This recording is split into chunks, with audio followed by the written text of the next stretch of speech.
Let's go to the Bible. Mark chapter 10 verse 46. And they came to Jericho. And as he went out of Jericho with his disciples and a great number of people, blind Bartimaeus, the son of Timaeus, sat by the highway side begging. Mark 10வது அதிகாரம் 46வது வசனம். பின்பு அவர்கள் எரிகோவிற்கு வந்தார்கள். அவரும் அவருடைய சீஷர்களும் திரளான ஜனங்களும் எரிகோவை விட்டு புறப்படுகிற போது திமேயுவின் மகனாகிய பர்த்திமேயு என்கிற ஒரு குருடன் வழியருகே உட்கார்ந்து பிச்சை கேட்டுக் கொண்டிருந்தான். Now here this verse we can divide in two scenes. Scene number 1, Jesus is walking with the disciples. Point 2, great number of people are walking with Jesus. And point number 3, Jesus walking in the highway. இதை நம்ம இரண்டு காட்சிகளாக நம்ம பிரிக்க முடியும். முதல் காட்சி இயேசு கிறிஸ்து தம் சீஷர்களோடு நடந்து சென்று கொண்டிருந்தார். அவரோடு கூட திரளான ஜனங்கள் சேர்ந்து வந்து கொண்டிருந்தார்கள். மூன்றாவதாக இயேசு கிறிஸ்து he was walking in the highway. Scene number 2, we find a blind man Bartimaeus. Point number 2, he is a beggar. He was begging for his livelihood. He was a roadside beggar and he was on the highway side with no future, despised by all and society. ரெண்டாவது scene பார்த்தீங்கன்னா ஒரு குருடன், அவன் பேர் பர்த்திமேயு. அவன் வந்து ஜீவனத்திற்காக அவன் பிச்சை எடுத்தான். தெருவில் பிச்சை எடுத்து கொண்டிருந்த ஒரு பிச்சைக்காரன். அவன் வழி அருகே, அவனுடைய சீட்டே வழி அருகே தான். அவனுக்கு எதிர்காலம் கிடையாது. மனிதர்களால் நிந்திக்கப்பட்டு ஒரு பரிதாபமான நிலைமையில் அவன் ஜீவித்து கொண்டிருந்தான். Now this is the scene which you can take from this verse.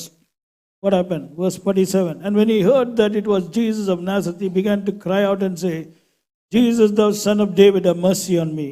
47வது வசனத்திலே வாசிக்கிறோம். நசரேயனாகிய இயேசு வருகிறார் என்று கேள்விப்பட்டு, இயேசுவே தாவீதின் குமாரனே எனக்கு இரங்கும் என்று கூப்பிடத் தொடங்கினான். Now something happened to this blind man who was a beggar on the wayside. He heard of Jesus. இந்த வழியருகே பிச்சை கேட்டுக்கொண்டிருந்ததான அந்த குருடனுக்கு ஒரு காரியம் தெரிய வந்தது. இயேசு வருகிறார் என்று கேள்விப்பட்டான். And he heard that it was Jesus of Nazareth. அதுவும் நசரேயனாகிய இயேசு வருகிறார் என்று கேள்விப்பட்டான். What did he hear? அவன் என்ன கேள்விப்பட்டான்? Jesus of Nazareth. நசரேயனாகிய இயேசு. Immediately he began to cry out, Jesus of Nazareth. No. He began to cry out, Jesus, thou son of David, have mercy on me. உடனே நசரேயனாகிய இயேசுவே என்று கூப்பிடவில்லை. இயேசுவே தாவீதின் குமாரனே எனக்கு இரங்கும் என்று கூப்பிட்டான். He did not say, Jesus, son of Joseph. யோசேப்பின் குமாரனே என்று கூப்பிடவில்லை. He said, Jesus, thou son of David. தாவீதின் குமாரனே, இயேசுவே தாவீதின் குமாரனே. He heard that Jesus of Nazareth was coming that way, but he cried, Jesus, son of David. நசரேயனாகிய இயேசு வருகிறார் என்றுதான் அவனுக்கு சொல்லினார்கள். ஆனால் அவர் பர்த்திமேயு எப்படி கூப்பிட்டார் என்றால், இயேசுவே தாவீதின் குமாரனே என்று அழைத்தார். My question is, how did he know that Jesus was the son of David sitting on the wayside being a beggar all his lifetime? காலம் முழுவதும் அந்த வழி அருகே உட்கார்ந்து பிச்சை கேட்டுக் கொண்டிருந்ததான இந்த பர்த்திமேயுக்கு எப்படி இயேசு தாவீதின் குமாரன் என்று அறிய முடிந்தது? Now we know from Romans 1:3 and verse 4, Paul says concerning his son Jesus Christ our Lord, which was made of the seed of David according to the flesh and declared to be the Son of God with power. We know it because Paul is saying Jesus Christ after the flesh was made after the seed of David. Tamil வேதாகமத்தில் ரோமர் 1வது அதிகாரம் 5ஆம் வசனத்தில் சொல்லப்பட்டபடி மாம்சத்தின்படி தாவீதின் சந்ததியில் பிறந்தவர் என்று நாம் அறிந்திருக்கிறோம். ஆகவே நமக்கு தெரியும் அவர் தாவீதின் சந்ததியில் பிறந்தார் என்று. ஆனால் இந்த பர்த்திமேயுக்கு எப்படி இவர் தாவீதின் குமாரன் என்று அறிந்திருந்தார்? எப்படி அவரை இயேசுவே தாவீதின் குமாரனே என்று அழைத்தார்? Now that is amazing because you have to be very careful about what words come out of our mouth. Here are amazing words coming out of this blind man who was always sitting on the wayside. I'm telling you, he is better than many people who are walking with Jesus. நான் சொல்றேன், நம்ம வாயிலிருந்து வருகிறதான வார்த்தைகளை குறித்து நம்ம எச்சரிப்பாக இருக்க வேண்டும். எப்படிப்பட்டதான வார்த்தைகள் வருகிறது? இயேசு கிறிஸ்துவோடு போனதான அநேக திரள் கூட்டத்தை பார்க்கலாம். இவருடைய வாயிலிருந்து வந்ததான வார்த்தைகள் மேலானவைகள். There was revelation in that. அதிலே ஒரு வெளிப்பாடு இருந்தது. Examine whether there is revelation in your words. உங்களுடைய வார்த்தைகளிலே வெளிப்பாடு இருக்கிறதா? Or are you like people who are walking with Jesus? இல்ல நான் சும்மா இயேசுவோடு கூட்டம் போனாங்க பாருங்க, அந்த மாதிரி கூட்டமா இருக்கீங்களா? They just see miracles and walk with Jesus and then they hear some news then full of fear and they behave like natural people. இயேசுவோடு கூட போனாங்க, அற்புதங்களை பார்த்தார்கள், எல்லாவற்றையும் பார்த்தார்கள். ஆனா செய்தி ஏதோ ஒரு துர்ச்செய்தி கேட்டுட்டாங்கன்னா அவ்வளவுதான், உடனே பயந்து கலங்கிடுவாங்க. அப்படி இருக்கீங்களா? Or are you like this blind man, அல்லது forsaken? இந்த பர்த்திமேயு போல குருடனை போல நீங்கள் இருக்கிறீர்களா? He knew how to address Jesus, brother. எப்படி இயேசுவை அழைப்பது என்பதை அறிந்திருந்தார். I told you we are teaching about the nature of people. You better take this seriously. Okay, what happened when he began to cry? Mark 10:48. And many charged him that he should hold his peace. மனிதனுடைய இயல்பு, அதை குறித்து நான் இன்றைக்கு உங்களுக்கு போதிக்கிறேன். ஆகவே கவனமாக கேளுங்க. மனுஷனுடைய இயல்பு. மார்க்கு 10:48 அவன் பேசாதிருக்கும்படி அநேகர் அவனை அதட்டினார்கள். Now look at this. When he began to cry, Jesus, son of David, have mercy on me, the people who were following Jesus told him to keep quiet. இயேசுவே தாவீதின் குமாரனே என்று கூப்பிட ஆரம்பித்த உடனே ஜனங்கள் அதட்டினார்கள், அமைதலாக இரு. Now from this instant we learn something about the nature of people. Okay? ஜனங்களுடைய இயல்பு, ஜனங்களுடைய தன்மை என்ன என்பதை நாம் இதிலிருந்து புரிந்து கொள்ளலாம். Number one, these people were following Jesus, not the world or someone else. இவர்கள் இயேசுவுக்கு பின்னாக தான் போயிட்டு கொண்டிருந்தார்கள், உலகத்துக்கு பின்னாக எதுவும் போகவில்லை. They were with Jesus. இயேசுவோடு இருந்தார்கள். They had seen the miracles that Jesus did to the blind. இயேசு கிறிஸ்து குருடர்களுக்கு செய்ததான அற்புதங்களை பார்த்திருக்கிறார்கள். They knew that he can open the eyes of the blind. குருடருடைய கண்களை இயேசுவால் திறக்க முடியும் என்பதும் அவர்களுக்கு தெரியும். Did they know or not? அவர்களுக்கு தெரியுமா இல்லையா? That's why they were following Jesus, brother. ஆகவே தான் இயேசுவுக்கு பின் சென்றார்கள். Because Jesus can open the eyes of the blind with ease. ஏனா இயேசு எளிதாக அவர்களுடைய கண்களை திறந்தார். But not one person brought blind Bartimaeus to Jesus for healing. Instead they told him, shut up. ஒரு நபர் கூட இந்த குருடனாகிய பர்த்திமேயுவை இயேசுவினிடத்தில் சுகத்துக்காக கொண்டு வரல பாருங்க. அதுக்கு பதிலாக அவன் பேசாம இருக்கும்படி, அதுக்கு பதிலா வாயை மூடு, அதுக்கு பேர்ல வாயை மூடுன்னு அதட்டுறாங்க. Nature of people. இதுதான் மனுஷனுடைய தன்மை. Nature of people with Jesus. I want you to understand this very carefully. இது நல்லா புரிஞ்சுக்கங்க. இயேசுவோடு போனதான திரள் கூட்டமான அந்த ஜனங்களுடைய தன்மை இதுதான். Not one person. ஒரு மனுஷன் கூட வா உன்னை இயேசுவினிடத்தில் சுகத்துக்காக சொல்லி கூட்டிட்டு போல. See, not one person can think like that. ஒரு மனுஷன் கூட அந்த மாதிரி சிந்திக்க முடியல. Why? ஏன்? This is the nature of people. இதுதான் மனுஷனுடைய தன்மை. People generally don't think, especially when it comes to miracles, when it comes to divine things. அற்புதங்கள் என்று பார்க்கும்போது இப்படிப்பட்ட காரியங்கள் எல்லாம் தெய்வீக காரியங்களை சிந்திக்க மாட்டாங்க. I don't think you also think. Many things you don't think. நீங்களும் அப்படி நினைப்பீங்களா இல்லையா எனக்கு தெரியல. அநேகர் நினைப்பது இல்லை. Now look at the nature of people. Number one, least concerned about the pitiable condition of others. முதலாவது ஜனங்க பாத்தீங்கன்னா மற்றவங்களுடைய பரிதாபமான நிலைமையை பார்த்தாலும் கண்டுக்க மாட்டாங்க, அதை பொருட்படுத்த மாட்டாங்க. அது மனுஷனுடைய இயல்பு.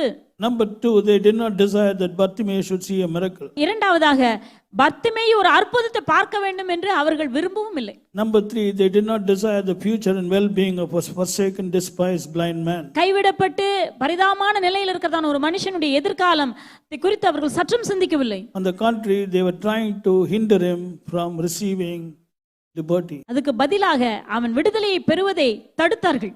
This is how people will be even today. இப்படிதான் இன்னைக்கும் ஜனங்க இருக்கிறாங்க, இருப்பாங்க.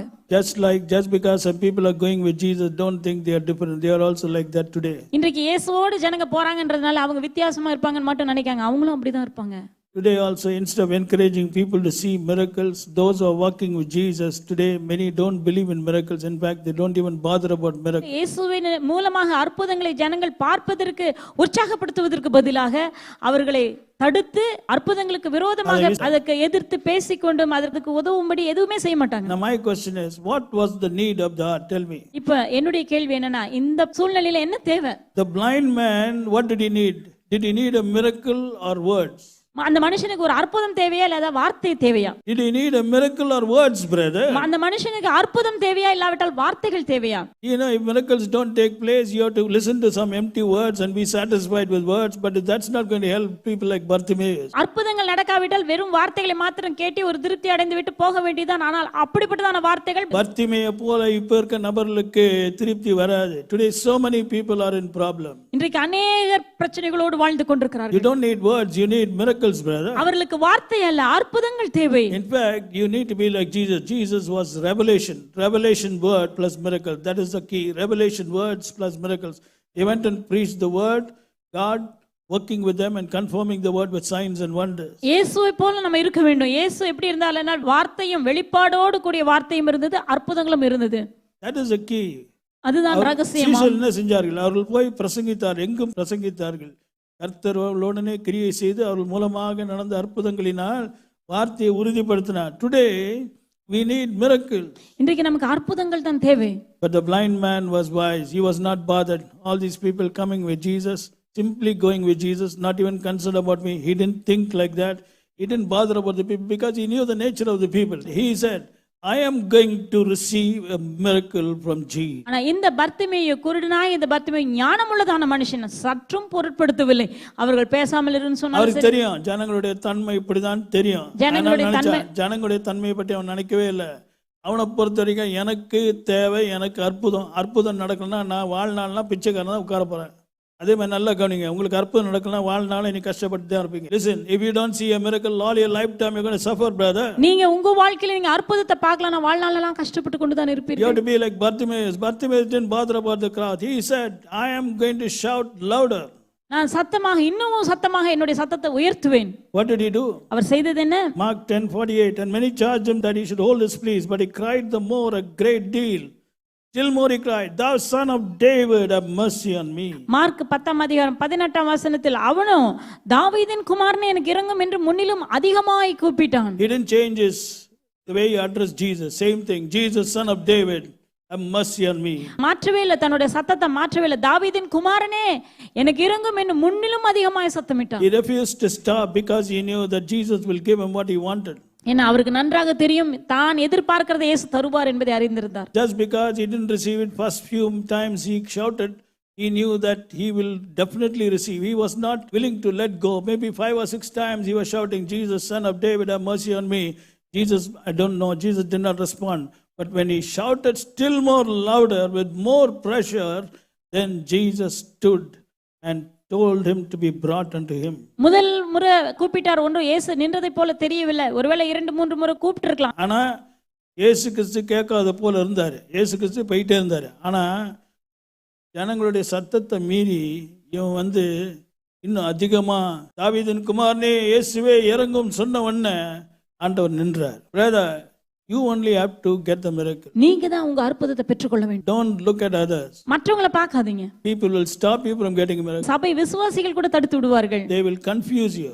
மனதை குழப்பி விடுவார்கள். And finally you will only suffer. முடிவிலே நீங்க தான் கஷ்டப்படுவீங்க. Jesus cannot be without doing a miracle. இயேசு கிறிஸ்து அற்புதம் செய்யாம இருக்கவே மாட்டார். Bartimaeus understood. பர்த்திமேயு அதை புரிந்து கொண்டார். He also understood that Jesus was not Jesus of Nazareth. He was Jesus, son of David. அவர் நசரேயனாகிய இயேசு மாத்திரமல்ல, அவர் தாவீதின் குமாரனாகிய இயேசு என்பதை அறிந்து கொண்டார். Now what happened? Jesus stood still and commanded him to be called. And they called the blind man, saying unto him, be of good comfort, rise, he calleth thee. 49வது வசனம், இயேசு நின்று அவனை அழைத்து வரச் சொன்னார். அவர்கள் அந்த குருடனை அழைத்து, திடன்கொள், எழுந்திரு, உன்னை அழைக்கிறார் என்றார்கள். Now the Bible says Jesus stood still and he called him. The moment Jesus called him, the same multitudes were not bothered about Bartimaeus, who told him to shut up. They themselves now say, come on. What did they say? Be of good comfort. The master calleth thee. இயேசு கிறிஸ்து அழைத்த உடனே அதே கூட்டம், அது வரைக்கும் அமைதலாயிருன்னு சொல்லி அதட்டின கூட்டம், அது வரைக்கும் அவரை பற்றி கண்டுக்காத கூட்டம், நீ என்ன போ, உனக்கு என்ன போ, பக்கத்துல ஈலர் இருக்காரு, அதை பற்றி பாதர் பண்ணாத கூட்டம் இப்ப என்ன சொல்றாங்க? திடன்கொள், எழுந்திரு. மனுஷங்க இன்னைக்கு திடன் கொள்ளுவாங்க, நாளைக்கு பயம் கொள்ளுவாங்க. This is man, brother. இதுதான் மனுஷன். I'm telling you today, many people don't see miracles because of those who are with Christ. இன்றைக்கு அநேகர் அற்புதங்களை பார்க்காமல் இருப்பதற்கு காரணம் இயேசுவோடு இருக்கிறதான ஜனங்களினால தான். Because they are not bothered, simply they speak so many theories. ஏன்னா அவங்கள பற்றி கவலை இல்ல, பாரம் கிடையாது, சும்மா ஏதோ வார்த்தைகளை பேசுறாங்க. Today we need the touch of Jesus. இன்றைக்கு நமக்கு தேவை இயேசு கிறிஸ்துவினுடைய தொடுதல். We need the power of Jesus. இயேசுவினுடைய வல்லமை நமக்கு தேவை. We need the manifestation of the word of God. கர்த்தருடைய வார்த்தை நம்முடைய வாழ்க்கையில் நிறைவேற வேண்டும். So what did this man do? Verse 50, and he casting away his garment rose and came to Jesus. உடனே அவன் தன் மேல் வஸ்திரத்தை எறிந்துவிட்டு எழுந்து இயேசுவினிடத்தில் வந்தான். And Jesus answered, what wilt thou that I should do unto thee? And the blind man said that I may receive my sight. இயேசு அவனை நோக்கி, நான் உனக்கு என்ன செய்ய வேண்டும் என்று இருக்கிறாய் என்றார். அதற்கு அந்த குருடன், ஆண்டவரே, நான் பார்வை அடைய வேண்டும் என்றான். Jesus said unto him, go thy way, thy faith has made thee whole. And immediately he received his sight and followed Jesus in the way. இயேசு அவனை நோக்கி, நீ போகலாம், உன் விசுவாசம் உன்னை இரட்சித்தது என்றார். உடனே அவன் பார்வை அடைந்து வழியிலே இயேசுவுக்கு பின் சென்றான். See, look at this. Immediately he received his sight. உடனே அவன் தன் பார்வையை பெற்றுக்கொண்டான். Immediately. உடனே பார்வை அடைந்தான். Why did he receive? ஏன் பெற்றுக்கொண்டான்? Verse 52, thy faith. உன்னுடைய விசுவாசம். Thy faith. உன் விசுவாசம். Thy faith has made thee whole. உன் விசுவாசம் உன்னை இரட்சித்தது. The meaning of faith is found in this incident. இந்த வசனத்திலே விசுவாசம் என்பதனுடைய அர்த்தம் நாம் விளங்கிக் கொள்ளும்படியாக இருக்கிறது. First of all, faith people know the nature of other co-believers. முதலாவது விசுவாசம் உள்ளதான ஜனங்கள் மற்ற மனிதர்களுடைய இயல்பை மற்ற விசுவாசியுடைய இயல்பை அறிந்திருப்பார்கள். They are not bothered about people, whether the believer or unbelievers, or what they say. விசுவாசி அவிசுவாசி அவர்கள் என்ன சொன்னா நமக்கு என்ன? They are not bothered. அது பற்றி அவர்கள் They know only one thing: Jesus will solve my problem. அவர்களுக்கு வேண்டியதெல்லாம் ஒரே காரியம் தான். அவங்களுக்கு தெரிஞ்சது ஒண்ணே ஒண்ணுதான். இயேசு என் பிரச்சனையை தீர்ப்பார். அவங்களுக்கு தெரிஞ்ச ஒண்ணே ஒண்ணுதான்: இயேசு என் பிரச்சனையை தீர்ப்பார். எனக்கு வேற ஒண்ணும் தெரியாது.